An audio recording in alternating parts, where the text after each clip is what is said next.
Did he order DDAVP at all? He did. And are you saying it just wasn't enough? I'm saying that the order in totality was inadequate. It was the wrong route. He ordered it nasally instead of IV, and he ordered it on a twice-a-day basis, and he ordered it on a routine twice-a-day basis. And the impact of that was that when you order a medicine twice daily, it's called a BID, it's Latin for, basically translates to 2 times a day. There's, in most hospitals, that automatically means that you dose it at 6 p.m. and 6 a.m. So Dr. El Rafati saw the urine osmolality of 109 that was obtained at 2:07 p.m. that with the patient with sodium that's rapidly continuing to rise, should have ordered IV desmopressin on a stat basis. That means give a dose now, because we got to put the brakes on this process of all this urine pouring out. Instead, he said, give the nasal spray, give it twice daily, but the impact of that order that he wrote at 3:35 p.m. is that the next dose of nasal DDAVP didn't get given until 6 p.m. because it was written as a routine medication. So it was the wrong dose, the wrong timing, and the wrong urgency of administration. I loved everything about that. He was succinct, he was emphatic, he's got hand expressions, and there is no gray zone.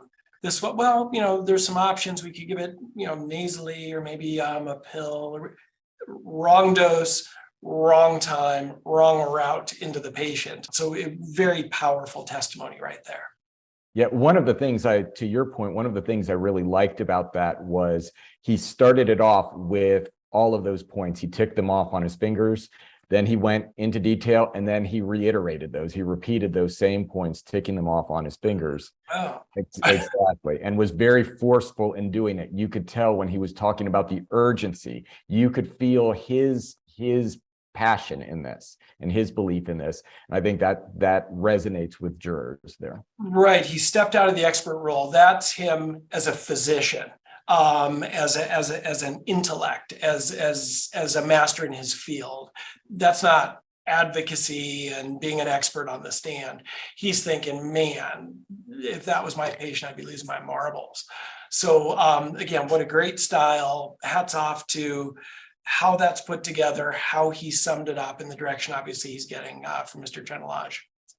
And that's and to that point as well, I did think Michael Trentalange did a very good job of asking the question and then kind of stepping back and not jumping in too frequently. Sometimes attorneys will jump in too frequently with their questions and not let their expert draw things out and let the expert's personality shine through. And this expert had a very powerful personality that you could see would likely connect with the jury. Absolutely. It's all about the flow and the balance. And when someone's on a roll, to interrupt them because you want to drop in a soundbite or you're going to change tack, just don't. If there's a lull or someone's stuck, absolutely a time to step in. But when they're on a roll, don't suck the energy out of that room. And again, so they had a nice back and forth.